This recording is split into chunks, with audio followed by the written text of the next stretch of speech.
Okay, a little bit of a different one today just because I'm on Loom and I'm not in the office. As you can see, I'm 3,000 miles away from home in Dubai. But I want to keep the streak going, obviously, for the guys that have watched the videos before. So you'll see that this format is different.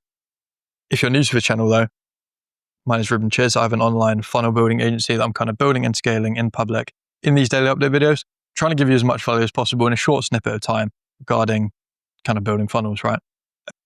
So without further ado, let's just dive in and jump into the mirror wall. I can't use my little writing thing today because I don't have that with me and I'm on my Mac. But let's talk through this kind of idea of how I'm setting up my ads and what I'm charging up to do in the next week or so to just really supercharge the potential of the funnel in general and make sure that everyone, regardless of whether they're qualified or kind of the right fit or disqualified, there's something still going to happen to them in the funnel, right? And that's what I'm going to talk through now.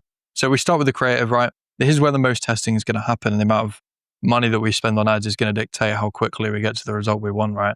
It's not a time-based thing. It's literally how much money you can put into it. So creative, I'm going to be testing a lot of video creative based on the lead magnets that we've seen work from cold outreach, right? That's what that's going to be. And then we have the call to action to kind of click the learn more button on that ad. And what's going to happen then is they are going to go straight to a form, right? A conversion optimized form, very mobile friendly because the majority of traffic comes through mobile. And we built it for that reason. And it's a very, very short form. It's just going to be asking about like income, whether they're running a funnel right now, that sort of stuff, right? And they're going to be able to get through it within sort of 15 seconds. So we collect their info. And the thing that dictates whether they are qualified, weak qualified, or disqualified is literally their income level, right? Because I like to work with people who are really above 10K a month now to make sure that when we implement a funnel, it has a massive impact on the overall revenue of their company, and we can fulfill that promise of aiming to double their cash collected, right, in their business. So there's these three stages, as you can see. There's not just qualified and disqualified. There's actually one in between, right? So qualified means they are the perfect fit, and we actually want to train the pixel on these people so that when someone opts in and they are qualified, we send that data back to Meta and Facebook and Instagram, and then it says, oh, okay, this person was a good fit and they were qualified. Now we're going to show it to more of those people. That's what that means. And that's why once they're defined as qualified by this form that has logic built into it, we send them to a pixel VSL page. So it's the same VSL page as the one below with the video on the headline, all that stuff that I've talked about in previous videos, but we have the pixel on there so that it's training it on those people. That said, there might be people that are slightly below the income threshold of 30K a month, for example, so the 10 to 30 range, that might be still a good fit for me to work with. Ideally, I want to work with those top people, but the weak qualified is for those people. So we don't want to waste that opportunity. We still want them to go to a VSL page. We just don't train the pixel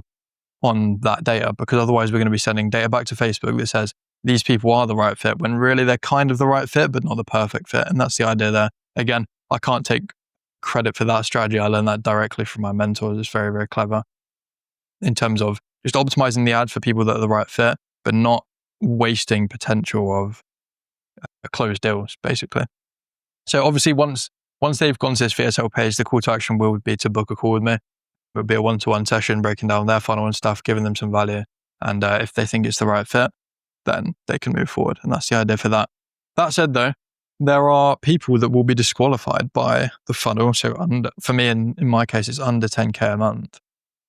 I don't want to waste that potential either of like people seeing my ad, being interested, and then just like saying you're disqualified and then just annoying them basically, right? So there's actually two ways you can do this. I've written one of them here, which is using a low ticket sales page. So obviously if they don't meet the income threshold, the reason they're not qualified is because of that. And as a result, we still want to provide something to them, such as a low ticket that they can actually afford, that will give them value. So what I'm doing at the moment is working on what my low ticket is, so that when people do get disqualified by the ads, then they can go to this and they can opt into it. I've got kind of a lot of playbooks and stuff that I could easily give to people that are exceptionally valuable if you actually read through them and implement what's in them. So maybe something like that, some sort of digital product that's got a productized delivery, I think is definitely the best way to go about it. And then when they buy that, there's actually an opportunity to do a one-click upsell to something that's a little bit more expensive. So maybe it's $97 and then $497 for the next thing, if they want to get that. And then some people will buy that. And then look, you've actually liquidated some of the ad spend that you've spent on someone that would have just gone in the bin, a lead that would have gone in the bin. The alternative to actually doing the low ticket kind of disqualification part of the funnel is that you can direct them back to your content. So YouTube videos exactly like this one, you can direct them back to. That's going to nurture them until they are ready to actually buy from you. Then again, you haven't wasted the lead. So I would advise doing one of those two. Never just say they're disqualified and send them to nothing. That's like the worst thing you can do. But this is the funnel I'm going to be implementing, a high level overview, right? There's a lot of technical things that go into that. If you want that technical stuff built, then I'm happy to do that for you. Just go to the link in the description and you can do that. Nice little video, I think, for that one, considering I haven't got used to recording in Dubai yet, just on my laptop. I think I wasn't too bad. Last thing I want to do, as normal, is check my growth on YouTube and LinkedIn so that we can see our daily inputs being attributed to something. 9365. 59. 9365. Lovely stuff. Look at that growth.